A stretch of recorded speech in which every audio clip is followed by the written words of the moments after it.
বাংলাদেশে চলছে বিচারের নামে প্রহসন। ওকালতনামা নিয়ে গেলেও নতুন অজুহাতে রবীন্দ্র ঘোষের আবেদন শুনল না চট্টগ্রাম আদালত।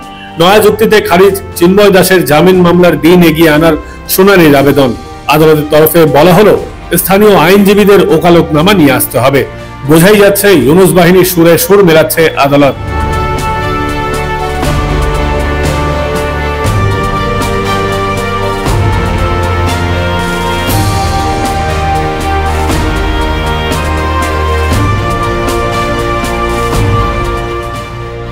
স্থানীয় আইনজীবীদের কেউ চিন্ময় কৃষ্ণ দাস প্রভুর হয়ে না দাঁড়ানোয় খারিজ সুপ্রিম কোর্টের আইনজীবী রবীন্দ্র ঘোষের আবেদন। প্রসঙ্গত, স্থানীয় মৌলবাদী উকিলদের সংগঠন ওই সন্ন্যাসীর হয়ে কাউকে আদালতে দাঁড়াতে দেবে না বলে ফতোয়া জারি করেছে এবং আগেই চিন্ময় কৃষ্ণ প্রভুর দুই আইনজীবীকে মেরে হাসপাতালে পাঠিয়ে দেওয়া হয়েছে। বাকিদের ভয় দেখানো এবং মারধর চলছে। ফলে একদিকে অত্যাচার, অপরদিকে আইনের মারপ্যাচে বিচারের অভাবেই জেলে আটকে রাখা হচ্ছে ওই সন্ন্যাসীকে।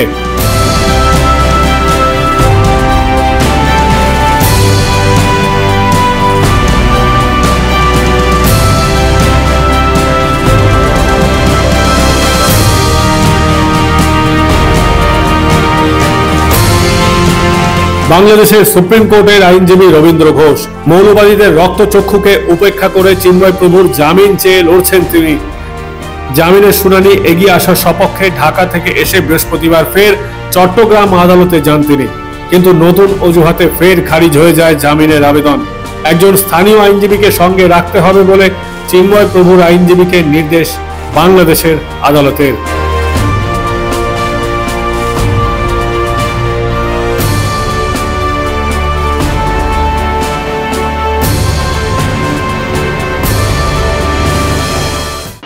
আমরা সারা দেশে মানুষের উপকারের জন্য, আমরা সারা দেশে সংখ্যালঘুদের মানবাধিকার লঙ্ঘনের ব্যাপারে আমরা তদন্ত করে থাকি আন্ডার দি ইন্টারন্যাশনাল প্রোটোকল। আমরা বিভিন্নভাবে সারা বাংলাদেশে যে সমস্ত ডকুমেন্টারি এভিডেন্সগুলো সংগ্রহ করে আমরা সরকারকে জানাই। সরকার যদি পদক্ষেপ না নেয় তাহলে আমরা ইন্টারন্যাশনাল লেভেলে চেষ্টা করি যাতে করে এটার প্রতিবিধান হয়, যাতে এটা পারপিটেটর যারা অন্যায়কারী তাদের বিচার হয়। এটা আমাদের মূল। আমি এসেছিলাম গতকালকে ঢাকা থেকে চট্টগ্রামে চিন্ময় প্রভুর মামলা সহ আরও কিছু আইনজীবীর বিরুদ্ধে যে কতগুলো মামলা নেওয়া হয়েছিল সেগুলার তাদের আইনগত সহযোগিতা করার জন্য এসেছিলাম ঢাকা থেকে। কিন্তু দুঃখজনক হলো সত্য, আজকে যে ঘটনা হলো এটা অত্যন্ত বেদনাদায়ক।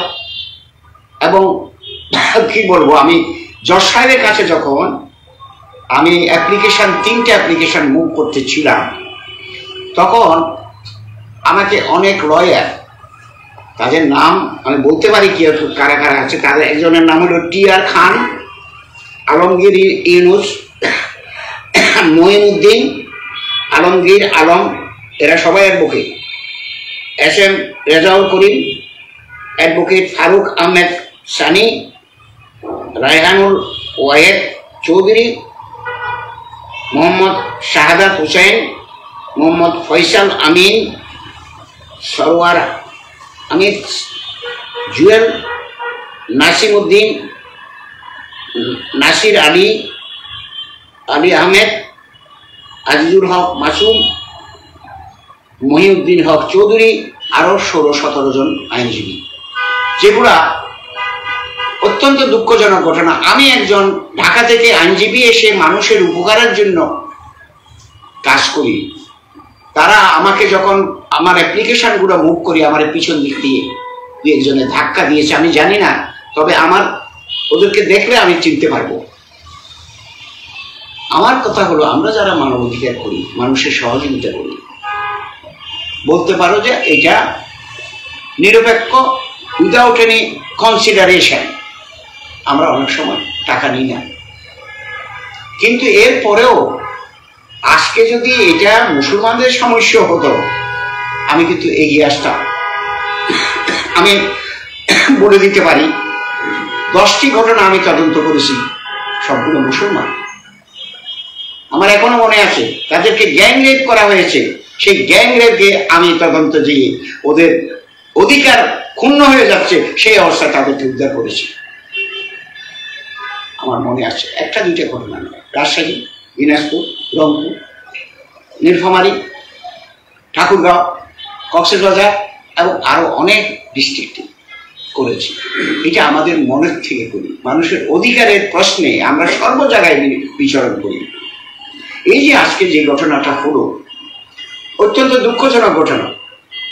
আমি আশা করতে পারি নাই আইনজীবীরা কি করে সন্ত্রাসী করতে পারে। বুধবার ওকালতনামা না থাকায় রবীন্দ্র ঘোষকে ফেরায় আদালত। খোদ আদালতেই হামলার শিকার হতে হয় রবীন্দ্র ঘোষকে।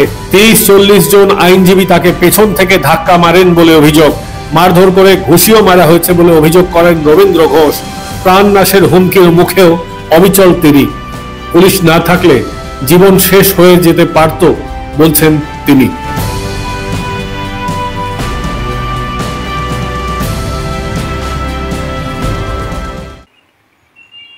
এবং তারা সন্ত্রাসী অবস্থা করে জজ সাহেবকে পর্যন্ত আজকে থ্রেট করছে, ওটা দেখেন, ওটা দেখেন, ওইটা নয়, এটা নয়, সেটা নয়, এই সমস্ত কথাবার্তা। যার ফলে জজ সাহেব চেয়ার থেকে উঠে চলে গেছে, উনি আর থাকেননি। তাহলে আমরা কোন দেশে বাস করি?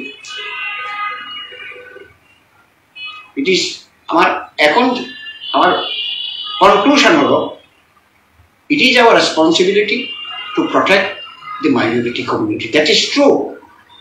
আমি সারা পৃথিবীতে মাইনরিটি আছে, প্রায় সারা পৃথিবীর মাইনরিটি তার আমি একজনে দেখি না। ইন্ডিয়াতে যে মাইনরিটি আছে, মুসলমান অনেক আমার বন্ধু মানুষ আছে, তারা তাদের অধিকার দেখে। আমরাও এখানে যারা হিন্দু, আদিবাসী, বুদ্ধিস্ট, খ্রিস্টান বাস করে, তাদের জন্য আমরা সেই অধিকারের চেষ্টা করি, অধিকার প্রতিষ্ঠার চেষ্টা করি। কিন্তু এই কথা তো কেউ বলতে পারে না আপনাকে ক্ষমা চাইতে হবে। কি কারণ? আমাকে ক্ষমা চাইতে হবে যে একটা আইনজীবী মারা গেছে, নামটা হলো আলো, সেই মারা গেছে, আমরা দুঃখ প্রকাশ করছি। যে কোনো ভাবে হোক মারা গেছে, আমাকে বলতে বাধ্য করাচ্ছে যে কোনো ভাবে নয়, তোমরাই মেরেছ, তার জবাব দিতে হবে। আমি এস্টোনিস্ট, এটা কি করে সম্ভব?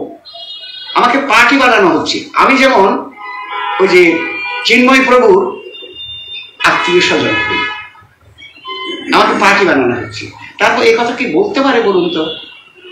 সে বলতেছে যে আমাকে পিছন দিক থেকে, আমি শুনেছি, আমার কথাগুলো আসতেছে যে চিন্ময় প্রভু হলো ইস্কনের যারা দালাল, যারা তাদেরকে খতম করো, তাদেরকে এ করো, বিভিন্ন রকমের স্লোগান দিয়ে তারা দেখাচ্ছিল। তো আমার কথা হলো, আমরা দেশে শান্তিপূর্ণ সহাবস্থান চাই, আমাদের টলারেন্স চাই, একে অপরকে যাতে ভালোবাসে। আমি একজন মুক্তিযোদ্ধা, আমি অপর মুক্তিযোদ্ধা নয়, সবাইকে আমরা ভালোবাসি। পুলিশ প্রশাসন আমাদেরকে যথেষ্ট সাহায্য করেছে। আজকে ওদের পুলিশ প্রোটেকশনে আমি বেরিয়ে আসতে পেরেছি। আজকে আমার উপরে হামলা হয়েছে। ধর্মীয় কারণেই তার উপর হামলা হয়েছে বলে দাবি।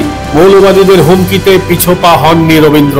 হাজারো বাধা সত্ত্বেও জেল সুপারের অনুমতি নিয়ে বুধবার সন্ধ্যায় চট্টগ্রাম কারাগারে গিয়ে ওকালতনামায় চিন্ময় প্রভুর স্বাক্ষর সংগ্রহ করেন তিনি।